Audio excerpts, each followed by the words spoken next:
Good morning, this is Ron. Welcome to Story Time.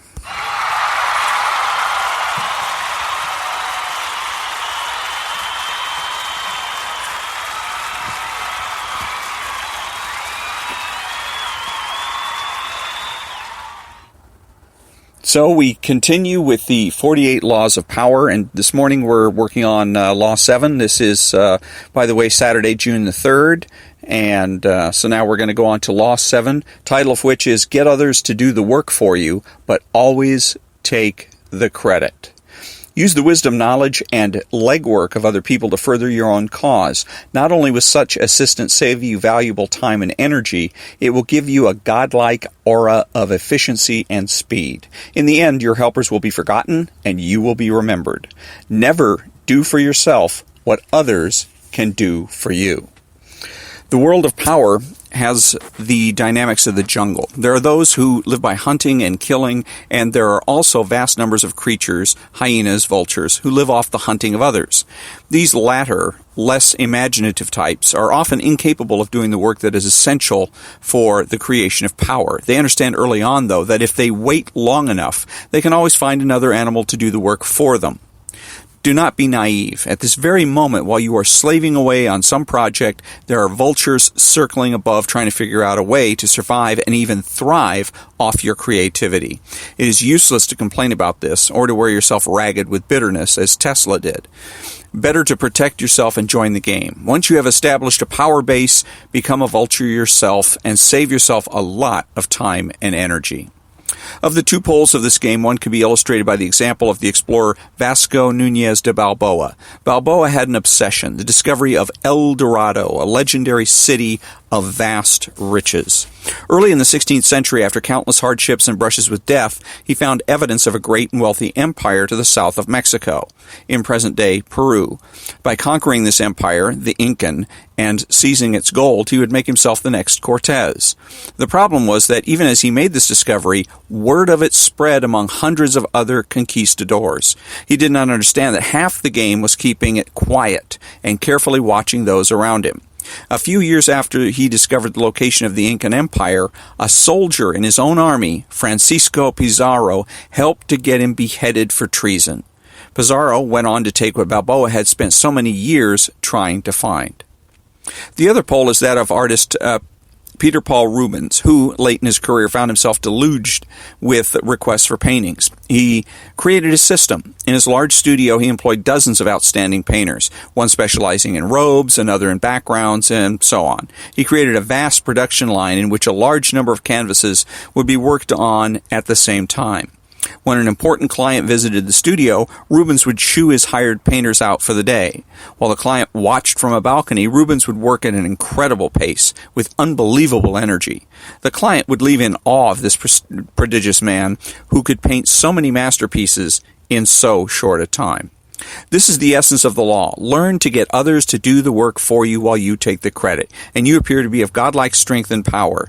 If you think it important to do all the work yourself, you will never get far, and you will suffer the fate of the Balboas and Teslas of the world. Find people with the skills and creativity you lack. Either hire them while putting your own name on top of theirs, or find a way to take their work and make it your own. Their creativity thus becomes yours, and you seem a genius to the world.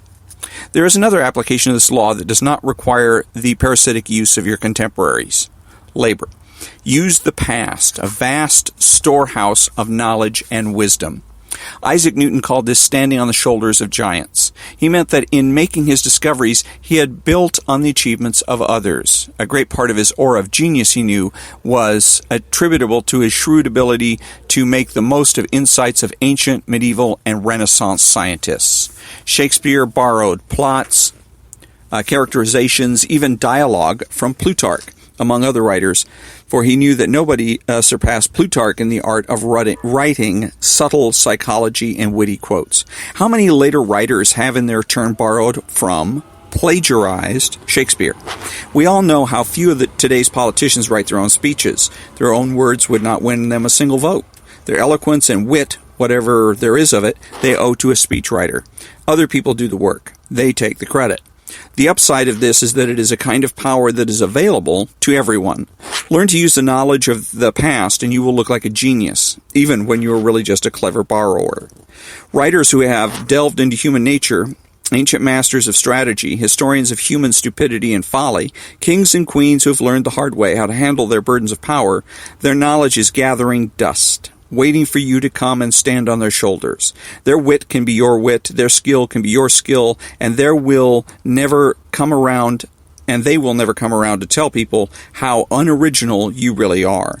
You can slog through life making endless mistakes, wasting time and energy trying to do things from your own experience, or you can use the armies of the past. As Bismarck once said, fools say they learn by experience. I prefer to profit by others' experience. There are times when taking the credit for work that others have done is not the wise course. If your power is not firmly enough established, you will seem to be pushing people out of the limelight. To be a brilliant exploiter of talent, your position must be unshakable, or you will be accused of deception. Be sure you know when letting other people share the credit serves your purpose. It is especially important not to be greedy when you have a master above you.